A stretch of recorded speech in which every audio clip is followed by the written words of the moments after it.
मैं डॉक्टर इरशाद अली खान, सहाचार्य राजनीति विज्ञान विभाग, राजकीय बांगड़ महाविद्यालय डीडवाना में कार्यरत हूँ। आज हम भारतीय संविधान की प्रस्तावना का अध्ययन करेंगे।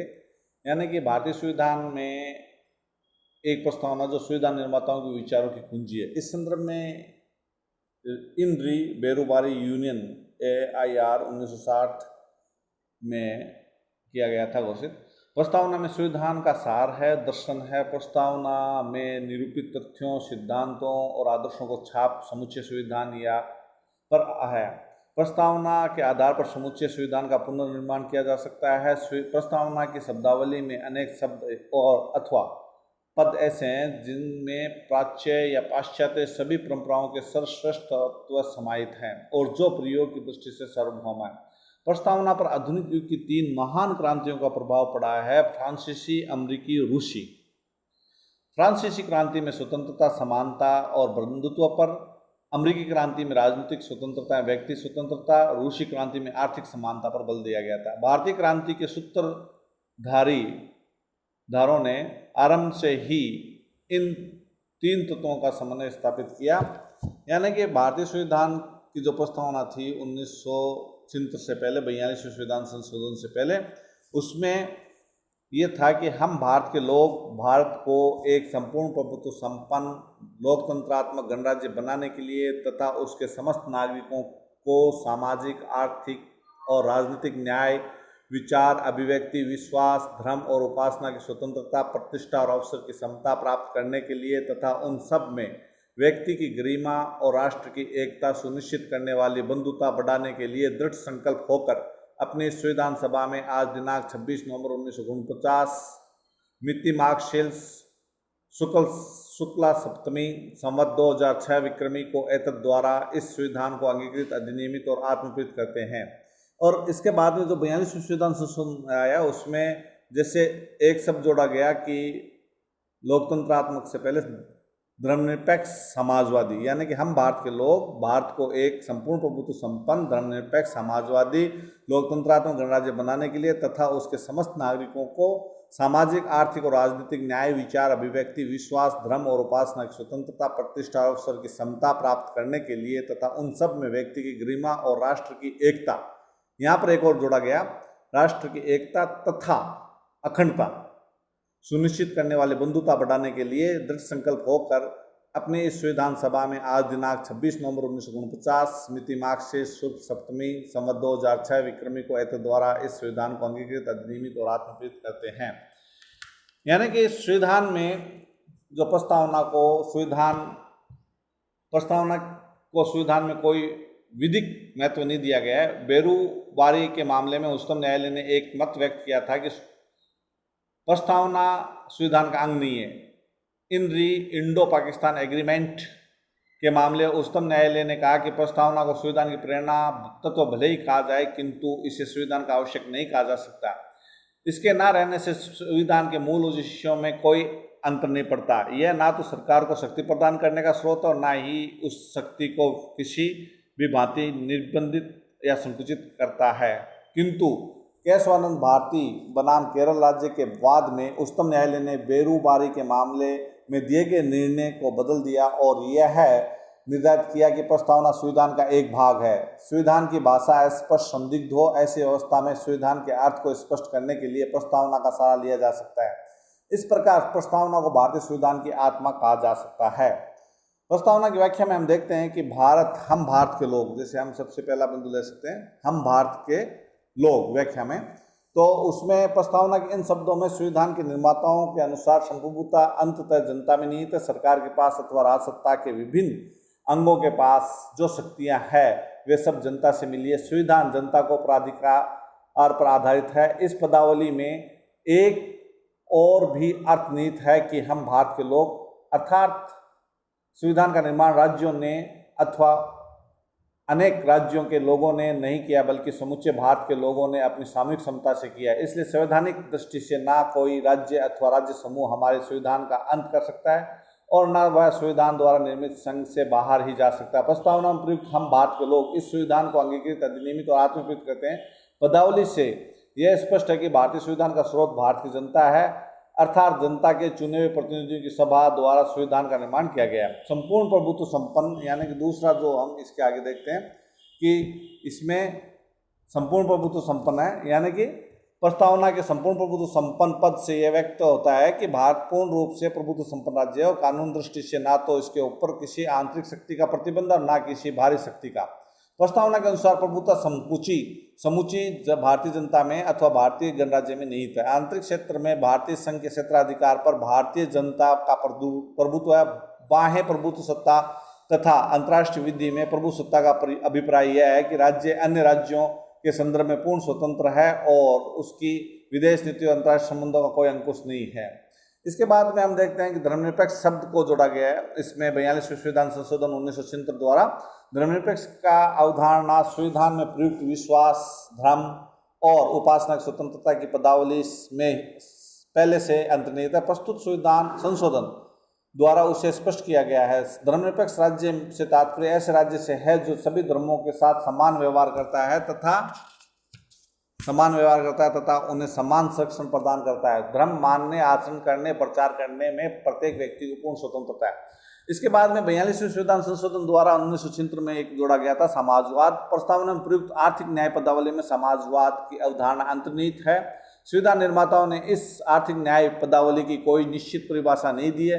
प्रस्तुत संशोधन इस आर्थिक न्याय को एक निश्चित दिशा देता है। भारतीय संविधान ने एक माध्यम मार्ग अपनाकर मिश्रित अर्थव्यवस्था के सिद्धांत को स्वीकार किया है। प्रस्तावना में समाजवाद शब्द के साथ लोकतांत्रिक शब्द के प्रयोग से यह स्पष्ट है। लोकतंत्र और समाजवाद के इस अनोखे सामंजस्य के प्रयास की परिकल्पना इस दिशा में एक नवीन कदम है। इसके बाद में हम जो पहले से था लोकतंत्रात्मक उसको जोड़ा गया था संविधान में। पहले से भारतीय दर्शन संविधान के दर्शन में लोकतंत्र को जीवन यापन की एक पूरी व्यवस्था के रूप में तथा जीवन के समग्र दर्शन के रूप में स्वीकार किया गया। लोकतंत्र के राजनीतिक, सामाजिक, आर्थिक पहलू है, यानी कि राजनीतिक पहलू में राजनीतिक समानता के आदर्श को माना गया है और राजनीतिक शक्ति पर किसी विशेष वर्ग का एकाधिकार नहीं स्वीकार किया गया है। सामाजिक आदर्श के रूप में लोकतंत्र मनुष्य के बीच समानता का प्रतिपादन करता है। लोकतंत्र में कोई सुविधा संपन्न वर्ग विशेष नहीं हो सकता है। जाति, भाषा, वर्ण, वंश, धन और लिंग के आधार पर व्यक्ति के बीच कोई भेदभाव नहीं किया जा सकता। लोकतंत्र के आर्थिक पक्ष का अभिप्राय यह है कि समाज के आर्थिक शक्ति का ऐसा समानता युक्त वितरण हो जिससे प्रत्येक व्यक्ति का जीवन सुख समृद्ध हो सके, उसे आत्मविश्वास के समान अवसर मिल सके, उसके व्यक्तिगत अधिकार एवं चुनाव में मतदान के अधिकार, उसका सम्मान और उसकी स्वतंत्रता सुरक्षित रह सके। प्रस्तावना में लोकतंत्रात्मक शब्द या गणराज्य के विशेषण के रूप में प्रयुक्त हुआ है। इससे यह संदेह हो सकता है कि संविधान ने केवल राजनीतिक लोकतंत्र का प्रवर्तन किया, पर प्रस्तावना के आगे के शब्द न्याय, स्वतंत्रता, समानता, व्यक्ति की गरिमा, बंधुता आदि इस बात के सबूत हैं कि संविधान निर्माता का लक्ष्य देश में राजनीतिक लोकतंत्र के साथ साथ सामाजिक और आर्थिक लोकतंत्र की भी नींव डालता है। यानी लोकतंत्र के बाद में हम इसमें देखते हैं लोकतंत्रात्मक गणराज्य जो शब्द यूज में लिया जाता है। तो गणराज्य जो यहाँ पर प्रस्तावना ने देश के एक गणराज्य की संज्ञा दी, जिससे स्पष्ट है कि भारत में राज्य का प्रधान कोई आनुवंशिक नरेश नहीं, प्रत्युत निर्वाचित राष्ट्रपति है। देश में कोई विशेषाधिकार संपन्न वर्ग नहीं है। राज्य के छोटे से छोटे पद से लेकर राष्ट्रपति पद तक जाति, धर्म, प्रदेश, लिंग के बिना किसी भेदभाव के यानी कि सभी नागरिकों के लिए उन्मुक्त व्यवस्था है। हमारे गणराज्य में उच्चतम शक्ति सार्वभौम मताधिकार से संपन्न भारतीय जन समुदाय है। इसके बाद न्याय है, जो हमारे संविधान में सबसे अधिक बुनियादी और मौलिक धारणा न्याय की है। इसलिए प्रस्तावना में न्याय को स्वतंत्रता और समानता से ऊपर रखा है। भारतीय संविधान में न्याय का आदर्श सर्वभवन्तु सुखम सर्वसन्तु निरामय का है।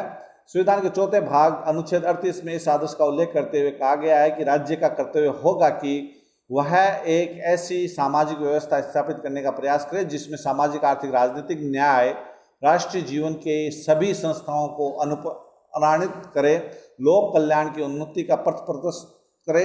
इस प्रकार संविधान ने न्याय को आदर्श मानकर उसके सामाजिक, आर्थिक और राजनीतिक पक्षों पर बल दिया।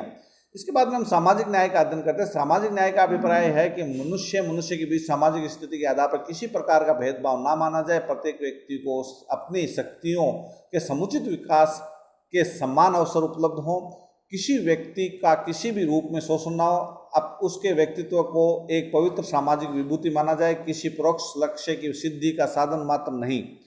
सामाजिक न्याय के इस मूलभूत मानवीय सिद्धांत को संविधान में अनेक रूपों में मान्यता मिली है। संविधान के तीसरे और चौथे भाग में सामाजिक न्याय की सिद्धि की विविध उपायों का उल्लेख किया गया है। इसके बाद में हम पढ़ते हैं आर्थिक न्याय। अनुच्छेद 39 में आर्थिक न्याय के आदर्श को स्वीकार किया गया है।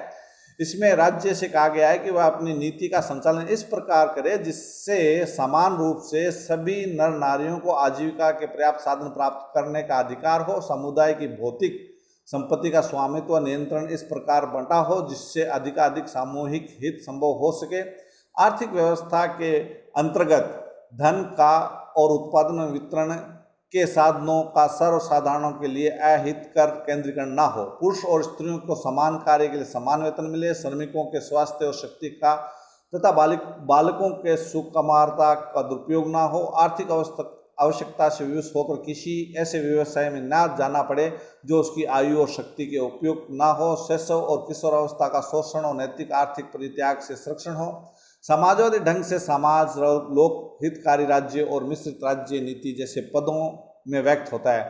भारतीय राज्य आर्थिक क्षेत्र में किन्हीं प्रतीकों की ओर ना जाकर राष्ट्रीय लक्ष्य तक पहुंचने के लिए मध्यम मार्ग का अनुसरण करना चाहता है। यानी कि इसके बाद में हम कहते हैं कि राजनीतिक न्याय का भी अभिव्यक्ति की है। यानी कि भारतीय संविधान सार्वभौम वैक्स मताधिकार की स्थापना, सांप्रदायिक निर्वाचनों के अंत, अनुच्छेद 19 से अनुच्छेद 22 तक के अंतर्गत विधि स्वतंत्रता अधिकारों तथा अनुच्छेद 32 के अधीन संवैधानिक उपचारों द्वारा राजनीतिक न्याय के आदर्शों को मूर्त रूप प्रदान करता है। इसके बाद में हम पढ़ते हैं स्वतंत्रता का इसमें प्रस्तावना में। इसमें न्याय के बाद संविधान ने सबसे अधिक महत्व स्वतंत्रता के सिद्धांत को प्रतिपादन किया तथा विचार, अभिव्यक्ति, विश्वास, धर्म और उपासना की स्वतंत्रता को व्यक्तियों तथा राष्ट्र के आत्मिक उत्कर्ष के लिए आवश्यक माना है। संविधान के भाग 3 में मूल अधिकारों के अंतर्गत स्वतंत्रता अधिकारों का विस्तार से प्रतिपादन किया गया है। संविधान के अनुच्छेद 19 से अनुच्छेद 22 के द्वारा भारत के सभी नागरिकों को प्राप्त स्वतंत्रता को सामूहिक रूप से स्वतंत्रता अधिकारों की संज्ञा दी गई है। यानी अनुच्छेद 19 में नागरिकों को ऐसी वैचारिक व्यक्तिक स्वतंत्रता प्रदान की है जो उदारवादी लोकतंत्र के लिए अनिवार्य आवश्यकताएं हैं। इसके बाद में हम समता का अध्ययन करते हैं। यानी कि न्याय और स्वतंत्रता के बाद के सिद्धांत के रूप में प्रस्तावना में प्रतिष्ठा और अवसर की समता की बात कही गई है। पर समानता के सिद्धांत को ध्यान में रखते हुए संविधान निर्माताओं ने प्रस्तावना में केवल मात्र समता शब्द नहीं कहा, ना ही समता सामाजिक और आर्थिक राजनीति की ही कहा है। उन्होंने स्पष्ट प्रतिष्ठा और अवसर की समता पर बल दिया है। प्रतिष्ठा और अवसर की समता के कई पहलू हैं: वैधिक, सामाजिक, राजनीतिक और आर्थिक। वैधिक जो है, विधि के समक्ष सब नागरिकों को समान होना है। सामाजिक दृष्टि से धन, जाति, बिरादरी, वंश आदि के आधार पर मनुष्य मंत्र नहीं होना चाहिए। राजनीतिक क्षेत्र में सभी नागरिकों, अपराधियों तथा पागलों को छोड़कर देश के शासन में समान भाग मिलना चाहिए। लिंग, नस्ल, धन के आधार पर राजनीतिक अधिकारों का निषेध राजनीतिक समता का उल्लंघन करना है। आर्थिक संदर्भ में समता का अभिप्राय है कि योग्यता और सम्मान श्रम के लिए वेतन भी समान हो। आर्थिक समता में यह बात निहित है कि एक मनुष्य को दूसरे मनुष्य का और एक वर्ग को दूसरे वर्ग का आर्थिक शोषण करने का कोई अधिकार नहीं है। इसके बाद में जो है व्यक्ति की गरिमा और बंधुता से संबंधित है। यानी कि प्रस्तावना में अन्य दो आधारभूत सिद्धांत आदर्श हैं कि व्यक्ति की गरिमा और बंधुता। यानी संविधान में समानता समता के आदर्श ने व्यक्ति की गरिमा को प्रतिष्ठित किया है।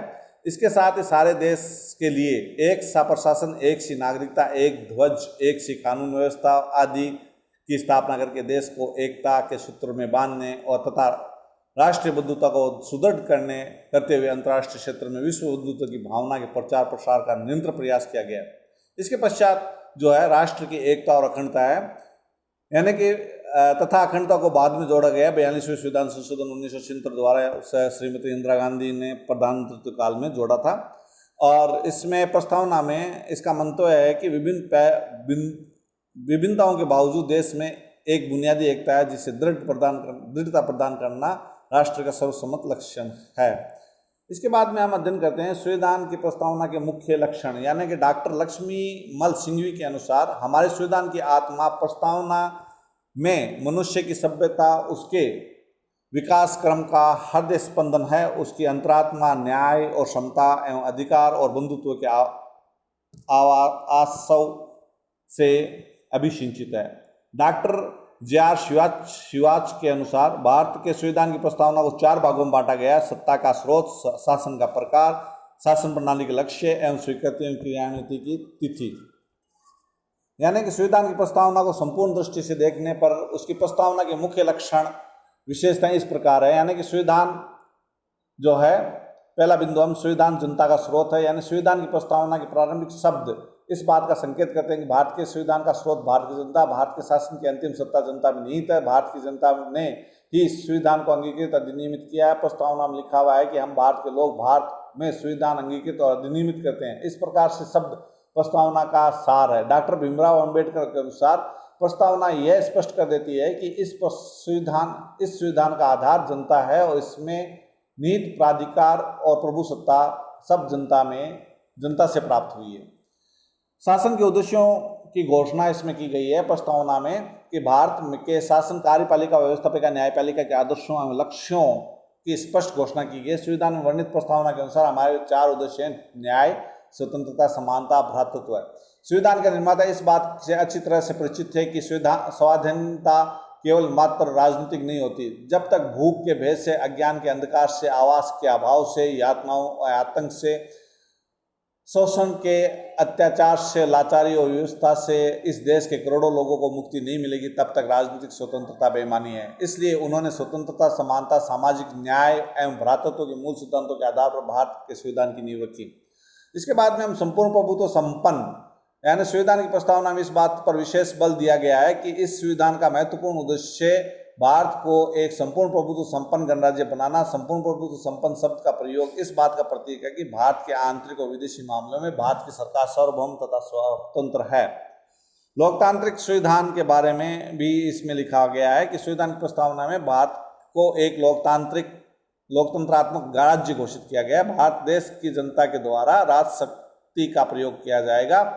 यहाँ की राजशक्ति का पर किसी एक वर्ग विशेष का एकाधिकार नहीं होगा। यहाँ के शासन का संचालन बहुमत के सिद्धांत पर आधारित रहेगा।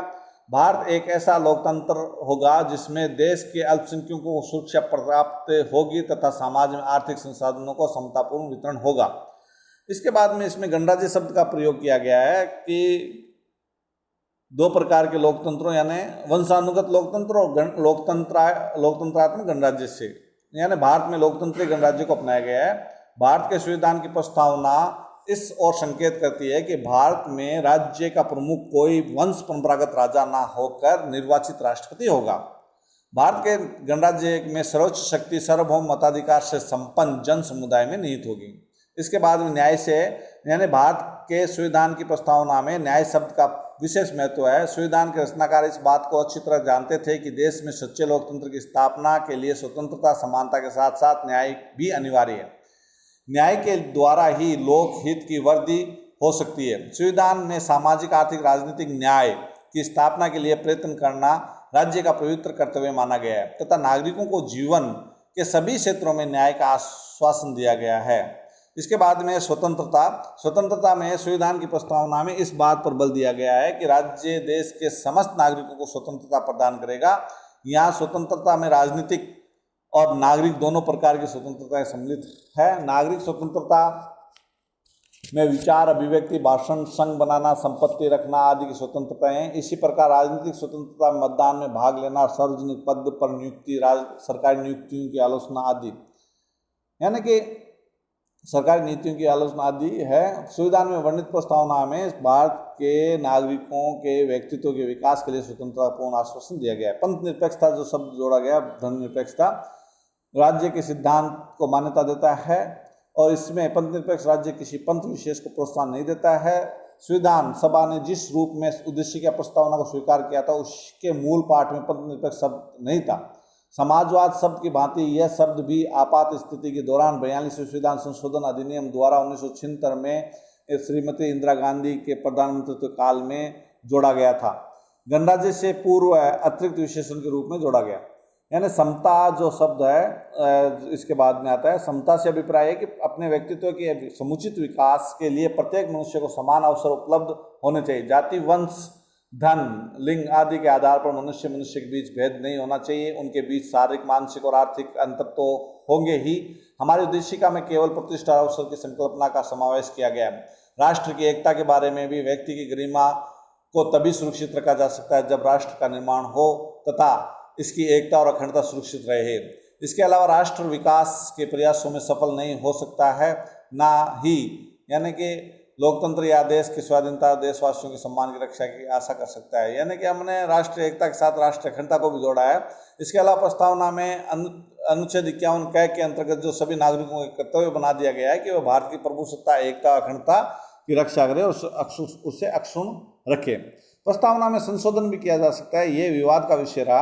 यह विवादास्पद है कि प्रस्तावना में अनुच्छेद 368 के अधीन संशोधन किया जा सकता है अथवा नहीं। केशवानंद भारती बनाम केरल राज्य के वाद में यह प्रश्न सर्वप्रथम न्यायालय के समक्ष विचारार्थ उपस्थित हुआ था। सरकारी पक्ष द्वारा यह कहा गया था कि चूंकि प्रस्तावना संविधान का एक अंग है, अतएव अनुच्छेद 368 के अंतर्गत उसमें संशोधन किया जा सकता है। अपीलार्थी की ओर से कहा गया कि अनुच्छेद 368 द्वारा प्रदत्त संशोधन की शक्ति सीमित है। प्रस्तावना में संविधान का आधारभूत ढांचा सन्निहित है जिसे संशोधन करके नष्ट नहीं किया जा सकता, क्योंकि इससे संवैधानिक ढांचे का ही चरमरा जाना निश्चित है। यद्यपि उच्चतम न्यायालय ने बहुमत से अभी निर्धारित किया कि प्रस्तावना संविधान का भाग है, तथापि विद्वान न्यायाधीशों में इस प्रश्न पर वक्तव्य नहीं था कि इसमें संशोधन किया जा सकता है या नहीं। न्यायाधीशों के बहुमत का विचार प्राय इसी पक्ष में रहा कि प्रस्तावना में अनुच्छेद 368 के अंतर्गत संशोधन नहीं किया जा सकता है। संविधान के 42वें संविधान संशोधन 1970 द्वारा यह स्पष्ट किया गया है कि संसद को प्रस्तावना में संशोधन करने की शक्ति प्राप्त है, किंतु जब तक केशवानंद भारती का विनिर्णय उलट नहीं दिया जाता, प्रस्तावना में किए गए संशोधन को कभी भी न्यायालय में चुनौती दी जा सकती है कि उसमें निहित आधारभूत ढांचे में परिवर्तन है। सारांश में हम ये कह सकते हैं कि भारत का संविधान भारतीय शाश्वत मूल्यों, मान्यताओं, आस्थाओं, समेकित दार्शनिक आधारों पर आधारित है, जिसमें व्यक्ति की गरिमा, उसकी प्रतिष्ठा, राष्ट्र की एकता तथा अखंडता को समाविष्ट किया गया है। आज हम इतना ही अध्ययन करेंगे। इसके बाद में हम